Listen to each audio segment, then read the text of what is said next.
Welcome to That's Good Sports. My name is Brandon Mad Money Perna. I'm just trying to make a little money. And this is your stock report for the first part of the NFL preseason. Which players showed up big in their NFL debuts? Which ones need a little more time to figure it out? Today I'm going through the league to tell you whose stock went up and who's plummeted. Sell! And should just quit now and never touch a football again. Just give up on your dreams. Let's start with my favorite short king though. Stock up on Cowboys running back Deuce Vaughn. Little Deuce Cook, you know you gotta put your thing. At 5'5", his name is Deuce Vaughn because it would take two of him to equal the size of one Vince Vaughn. Who could have seen this one coming though? Oh yeah, me. The Cowboys drafted the 5'5" K-State running back in the 6th round, and his first game action against Jacksonville, Deuce Vaughn picked up 50 yards on 8 carries, including a touchdown. Most of all, Vaughn showed off that slippery burst and had people comparing him to K-State legend Darren Sproles. And the Cowboys are probably feeling pretty comfortable letting Zeke Elliott go in the offseason. This play right here, though, where 3 Jags defenders have him dead to rights and 2 Jags collide helmet to helmet while Deuce escapes all of their tackling efforts with a single juke, honestly reminds me of Barry Sanders, and I have never said that about any running back I have ever watched since Barry. Stock up, Manscaped. Today's episode is sponsored by manscaped.com/goodsports. Move over, Tim and Al. There's a new handyman in town. Yeah, the Handyman Compact Shaver by Manscaped. Now, to be honest, I haven't used an electric shaver in probably 15 years because they all gave me bad razor burn. That just changed. I tested Manscaped's new Handyman on my neck, which is the hardest place for me to get a good shave because my hair grows in a billion different directions. And the Handyman is amazing. It gave me a smooth, close shave with its unique dual blade system, which is a standard foil shaver and a long hair blade to knock down 3 days worth of growth. It's got the patented skin safe technology and is waterproof so you can shave wet. You know the deal. To shave off 20% from your order, use my unique link below, manscaped.com/goodsports, and order the Handyman. The game-changing compact shaver, perfect for travel, that lasts up to 60 minutes. Something you only could dream about accomplishing before. Lasting 60 minutes.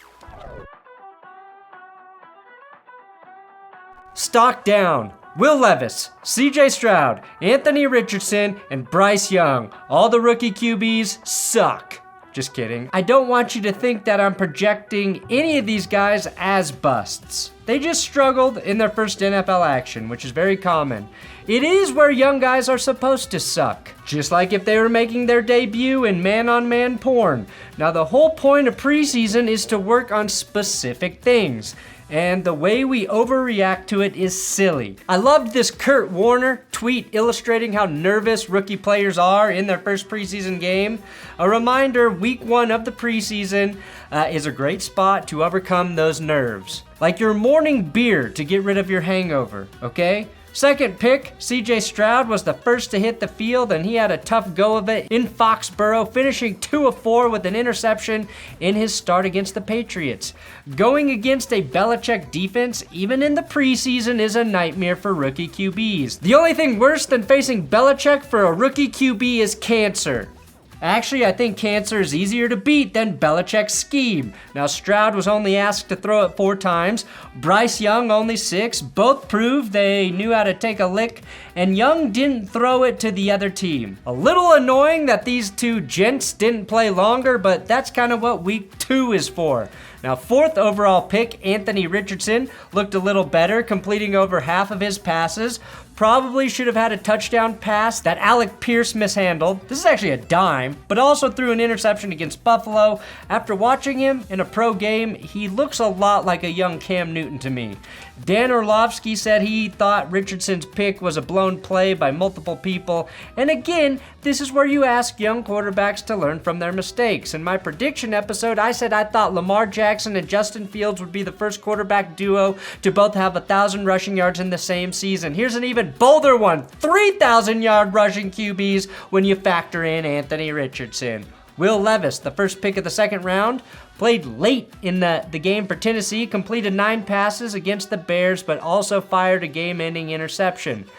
Serves you right for putting mayo in your coffee, you sick. Fuck, you make me sick as a coffee salesman. Sick! No, I did not design the Loser's Blend for you, Will. You're not even good enough for the Loser's Blend. BenchwarmerBrew.com. Overall, I'm not down on any of these guys yet. You'd be an idiot to be down on them. I just wanted to point out that they each had rough patches in their first NFL appearances, but I'm not going to overreact, and neither should you. Give them some time to learn, the hardest position in sports. Stock up. Quarterback Nathan Rourke. Apparently not being drafted isn't a factor because former CFL star QB Nathan Rourke made one of the best plays you'll see from a QB preseason or otherwise. With the game on the line, Rourke dipped, ducked, dived, dodged away from the Cowboys' defensive line and managed to zip the ball 30 yards for a game-winning touchdown with a man holding onto his legs. That was some only Mahomes shit, and I really do want to see Rourke keep it going and hold on to a roster spot in Duval. Stock down, Broncos kickers. The Broncos let go of Super Bowl 50 mainstay Brandon McManus after 9 years in Denver without much of a plan to replace him. Turns out that whatever that plan was, it's not looking great right now. The Broncos are letting Brett Maher and Elliott Fry battle it out for the starting job, and each of them missed a kick in Arizona. Maher actually missed a field goal and had another one blocked, but to his credit, he did hit his extra points, which, as you might remember, was a bit of a challenge for him in the playoffs last year for the Cowboys. Also down, the Broncos offensive line. While live streaming the Broncos game, it was pretty easy to see that the offensive line was getting rocked by the Cardinals front seven. Turns out, 2 of the most pressured quarterbacks from week 1 of the preseason were Russell Wilson at number 1 and Jared Stidham at 3. I think the unit deserves time to gel, I really do, but paying a shit ton of money for right tackle Mike McGlinchey, who wasn't even playing because of a knee sprain, and Ben Powers at guard, and not seeing even a serviceable performance scares me. Garrett Bowles is coming back from a broken leg at left tackle, and he looked like vintage 2019 Garrett Bowles, who led the NFL in penalties. I do think this unit will be good at run blocking, and through the course of a real game will force defenses to play run first a bit more honestly. It may take time. That's an optimistic spin, but I gotta have some sort of hope, right guys? Please, stock down 49ers quarterback Trey Lance, and it wasn't even high. Lance threw a total of 15 passes, went 10 for 15 for 112 yards and a TD. Now, if you just check the box score, you'd be like, not bad at all. His touchdown, though, was a dropped interception by the Raiders that fell into Ross Dwelly's hands. Just look how confused Lance's intended target, Chris Conley, is in the back of the end zone here. He also took a sack, which to me stands out a bit because he was incapable of outrunning 6th-round draft pick and 3rd-string linebacker Amari Burney. Stock up, Sam Darnold dropping this freaking dime. Stock up, Saints kicker Blake Groupie. Is it Group or Groupie? I'll say Groupie because I'll be one of his. Blake, who better be in the running for Blake of the Year, is a 5'7", 157-pound undrafted kicker. He is exactly what I would look like if I were on an NFL field. He looked so much like a little boy on the field. Security at the stadium actually stopped allowing priests into the game. Just kidding, the Saints would help them do PR control if that ever happened.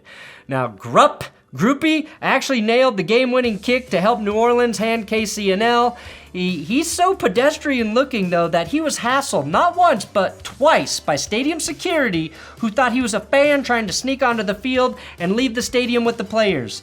He kicks the game winner, and security literally stopped him. He was brought in as competition to Will Lutz this preseason, who struggled a lot last year. Stock up, QB Derek Carr. Derek Carr played his first game with the Saints, and after 9 seasons with the Raiders, He looked comfortable as a Saint. Now, Carr completed 6 of his 8 passes for 70 yards and a touchdown, showing a little bit of chemistry with Michael Thomas, who will need to be a big factor if the Saints want to make the playoffs this year. Stock up, receiver Jake Bobo. Seahawks receiver Jake Bobo has been making waves in Seahawks camp, and he showed he can translate it into game action against the Vikings. The undrafted receiver out of UCLA, Jake Bobo, hauled in 3 passes for 55 yards and a score against Minnesota, and with D. Eskridge on ice to start the season, Jake Bobo has a real shot at making the Seahawks roster and becoming a consistent threat for Geno Smith behind the 3 big receivers in Seattle, Metcalf, Lockett, and Jackson Smith and Jigba. I wish nothing but the best for Seattle and Jake Bobo. Jake Bobo! Oh, it's Bobo!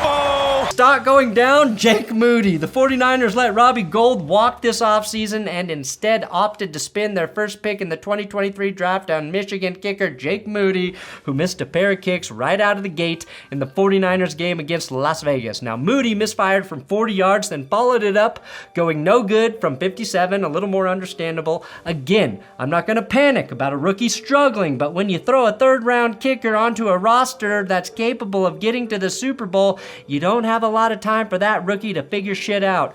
Hopefully, Moody is just working out the kinks in preseason. If not, may I offer you Brett Maher or Elliott Fry for, say, Nick Bosa, San Francisco? May I offer them? Stock up, receiver Justin Ross. Second-year Chiefs receiver Justin Ross finally got some action and ended up grabbing a pair of passes for 29 yards, including a touchdown. Now, Ross was a phenom at Clemson before getting hurt. Didn't play all of his rookie season last year, but has been lighting up Chiefs camp and finally got a chance to show it on TV. God help us if the Chiefs find an elite receiver that literally any team could have drafted. Now, he wasn't drafted because of his injury. Well, it's concerning. He was diagnosed with congenital fusion in his spine in 2020, so the kind of condition that could really hinder any chance at longevity in the NFL. Stock up, defensive player Jalen Carter. Now, you might be wondering how the hell the NFC champs managed to draft the most disruptive defensive line player in the country. Well, if you've been watching my series, Law & Order Sports, you actually know the answer to that question, so good job. But we got our first chance to see Jalen Carter on the field on Saturday, and on his very first snap, he blew through the Ravens line and nearly picked up a sack. This is just another case of the rich getting richer, and the rest of the NFC is going to be in deep shit if the Eagles snagged a player that was worthy of going first overall, which a lot of people thought was the case, if not for his legal troubles. Stock down, keeping track of preseason win streaks. Nobody gives a shit, Baltimore, so shut the fuck up. Bears offense, stock up. Justin Fields had an immaculate stat line in his 2023 preseason debut. 3 for 3 for 129 yards and 2 touchdowns. Now, look a little closer and you'll see that both of those touchdown passes were behind the line of scrimmage. Now, I don't want to knock Fields for that, okay? I'm not one of those idiots. I think that's a huge positive for the Bears offense.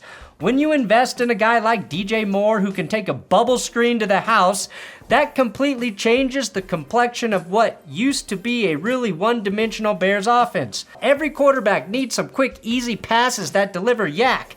The Chiefs actually do that better than anyone in the league and have a QB who can throw better than anyone. Quick, effective passes set up big plays, or in this case, turn into the big plays, and we already know that Chicago can run the ball. Stock up, Kenny Pickett. No, just the Steelers offense in general. First of all, here's a run that's longer than 3.2 yards, Yenzas. That looks nice, huh? Second, Pickett was flat out efficient, going 6 for 7 and a touchdown.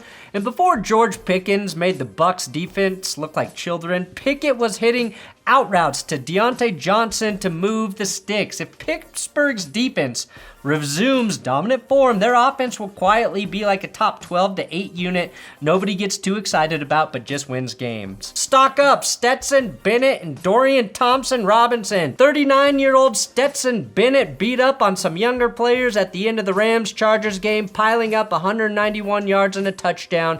Just another opportunity to defeat former TCU QB QB Max Duggan, who was playing for the Chargers. Speaking of the Chargers, before flunking out of medical school, Stetson Bennett actually delivered 7 of the first 10 Rivers children as a med student. Meanwhile, 23-year-old rookie Dorian Thompson-Robinson has played not 1 but 2 preseason games for the Browns, and he's looked more than sharp in both of them. In the Hall of Fame game against the Commanders, DTR completed 81% of his passes, averaged 5 yards per carry, and fired a pair of touchdowns without throwing the ball to the wrong team. At this point, I think Thompson-Robinson is going to beat out Kellen Mond for the backup job in Cleveland, and he might end up breathing down Deshaun Watson's neck, which Watson honestly probably likes. Stock down, McCorkle Jones. Mac Jones actually didn't even touch the field against the Texans, but Bailey Zappi and rookie Malik Cunningham did, and they both looked pretty damn good. It's not a secret that Mac Jones is staring down the barrel at a make-or-break year in New England. And if his 2 backups keep playing the way they just did, he might be in trouble. But if I know Bill Belichick, he will start all 3 of those quarterbacks this season intentionally based on how he sees them matching up against opponents' defenses. And the 3 of them will be the best quarterback in the AFC East. Thanks for watching That's Good Sports. Please subscribe here. Tomorrow we got a big balls deep episode coming about the Barstool ESPN Penn gaming situation.